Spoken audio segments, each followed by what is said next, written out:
Hello my online flock, and welcome to another fun, exciting, action-packed adventure at award-winning show, because I say it is, the Fitted Hat Pool. I'm the fool, the hats are fitted, and away we go. Today's topic, believe it or not, is the Syracuse Orange, or Syracuse Orangemen, however you want to say it. Now I know this hat is in traditional Syracuse colors, but hey, that's okay. Mix it up a little bit. Plus I got it on sale for 10 bucks. Cheap is where it's at. It was $10 instead of, I don't know, $30, $35 or something like that. And, you know, anytime you can get a hat cheap, why not? Now there's a story as to how I became, or how and why I became a Syracuse fan. And as soon as I get done discussing the features of the hat, we'll get into that. But now, on to the hat and the bonus look at my bald head. Okay, now the front of the hat. See here, I'll go over here. The sunlight is a pain in the ass over there. The front of the hat has an S on it, and it's gray behind the S. It's gray on the bill with a blue line there and a blue line there. And it's blue all the way around, and you have this patch with the Native American gentleman looking like he's on the warpath with the tomahawk there above the word Syracuse. Back here you have the crazed looking orange wearing a Syracuse hat. And over here you have the W for top of the world, which is who made it. And then it's also top of the world in there. And this is a memory fit, so it's like a flex fit hat that I guess remembers the size of my head or something. Some fancy schmancy stuff there. So now this patch here was not on the hat originally, but I found the patch online and I liked it. And my beautiful wife sewed it on there for me. So I like Native American imagery, and I'm sure that'll rub some people the wrong way.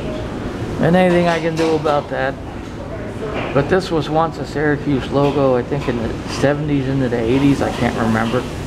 But I like the logo, and he's got orange pants, which makes sense. Orangemen, orange pants. Alright. Now, as promised, I said there was a story as to how I became a Syracuse Orange fan, and here goes. Back in 1987, they got to the Final Four, and there they were in the final game versus the Indiana Hoosiers. And as you may recall, or may not, I don't know. But anyway, they lost on the last second shot, but it was made by Keith Smart, and I felt really bad. I'm like, God, they came all that way, and they lost on that last second shot. So I became a fan. Now you figure some people probably became an Indiana Hoosiers fan and hopped on the bandwagon. Me, that's not how I roll.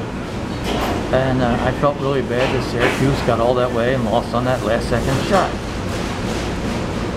I also like the Seton Hall Pirates, so 2 years later I had to put up with another team losing by 1 point in the NCAA championship game. And I was in a foul mood that day. A friend of mine was like, well, you're in a foul mood. I said, well, when the fuck are we going to see Seton Hall in the national fucking championship game again? Well, it's 32 and a half years later. They haven't gotten there yet. Now, Syracuse has gotten back there twice, losing to Kentucky and beating Kansas. Which, I didn't like them losing to Kentucky, but I was glad they finally beat Kansas. That's when they had Carmelo Anthony. And in fact, I have two Carmelo Anthony jerseys. One is Syracuse, and the other was when he was on the Denver Nuggets. Now, there I am. I was living in Idaho at the time, and they had a thing that if you volunteered at the for the library, you did some help with the library, you got into the state fair for free. I'm like, well, a little volunteering for some free admission. That's fine. Well, I had my Syracuse shirt on. It turns out the guy I was working with was the Kansas Jayhawks.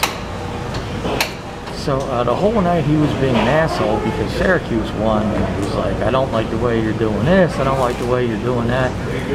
And yeah, I think I was blowing up balloons or something. I'm really not good at blowing up balloons, so I'll admit that. But everything I did, he was like, you're a Syracuse fan, I don't like the way you're doing it. And I'm like, you know, this isn't any fun. I'm getting sick of this guy. So I finally said, you know what, fuck you. You finish these fucking balloons or whatever the hell he was doing. I'm gonna go enjoy myself. 'Cause I already got in. I've done enough work for the evening. You know, people can deny it if they want, but everyone's got a limit to how much bullshit they want to put up with. I had reached that limit. That limit was reached and exceeded. So I finally told this guy, "Fuck you, fuck off, go fuck yourself, whatever. I'm out of here." And I went and found my wife and I explained the situation, and we went around and had a good time at the state fair. So, you know, hey, after the Yankees lost to the Red Sox in the 2004 League Championship Series, I worked for the Red Sox, man. I didn't critique her work and fuck with her all goddamn day. Hey, the Yankees blew that series, the Red Sox did their job, and I see no reason that there would be no reason to take it out on her work. You know, she was doing her job just fine. Was I happy about it? Of course not. But that's a whole other story for a whole other day. So anyway, let's take one more look at the hat, shall we? Alright, let's do that. Okay, there's the S on the front, the gray, the blue, the dark blue stripes, the Native American gentleman with the tomahawk running over the word Syracuse. There's the crazy looking orange back there, and the W there, and the underside of the hat. Oh, and my bald head.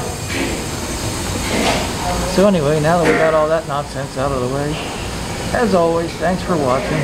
Tell your friends, your enemies, and your loved ones to click to my channel, to subscribe to my channel, The Fitted Hat Pool.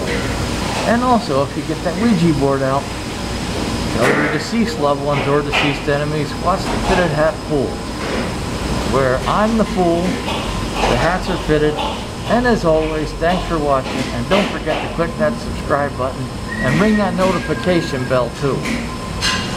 Every time someone clicks the subscribe button, it's possible that an angel may or may not get his or her wings. Who knows?